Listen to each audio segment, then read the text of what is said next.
Riding Hood.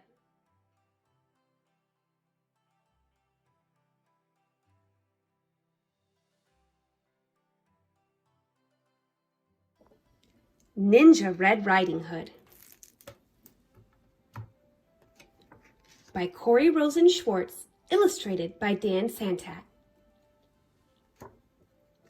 Once upon a ninja-filled time, a wolf couldn't catch any prey.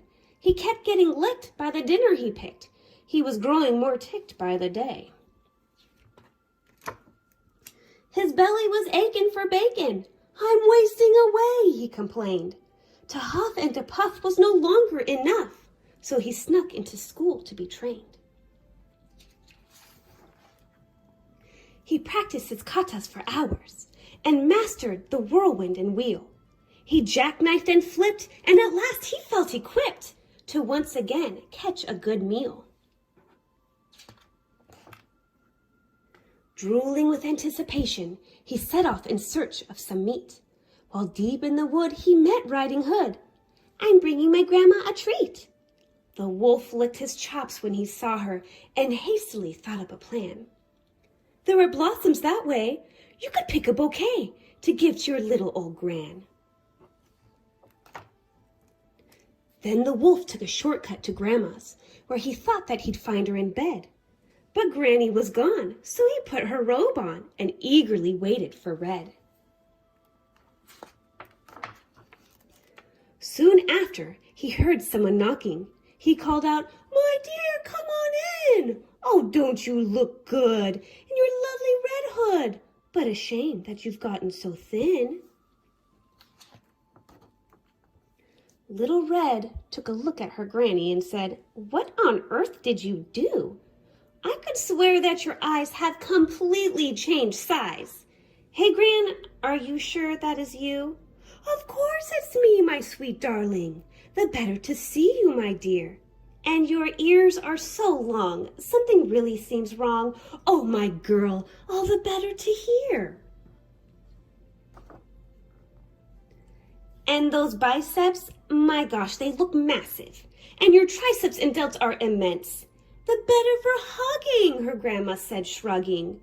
"Dear Red, that's just plain common sense." "And those teeth, they look so much sharper." "Why, yes, all the better to chew." He jumped out of bed to gobble up Red, but she'd gone to ninja school too. She grappled and sideswiped and twisted and escaped from his clutches unscratched. She attempted a lock, but he managed to block. They appeared to be evenly matched. Just then they both heard someone chopping. A woodsman, Red thought, but instead it was Gran in her gi. She'd just come from Tai Chi. "Don't you dare harm a hair on her head."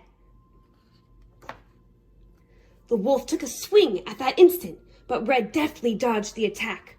She got a good grip, threw him over her hip, and the wolf wound up flat on his back. "I'll skedaddle," the wolf said in anguish as he struggled back up on his feet. "Just a second, you beast. You will not be released till you promise to give up red meat." Though his tummy still rumbled with hunger, the wolf faced his rival and vowed, "Ninja Red, you have won. My meat days are done." "All Red-chan," said Gran. "I'm so proud." Then Red and the wolf bowed politely, and Gran gave him half her peach pie. The wolf was a mess. He'd had way too much stress. "I guess I'll give yoga a try." He enrolled at the Downward Dog Center, where his tension began to decrease. He studied with yogis, said no to meat hoagies, and felt at last truly at peace.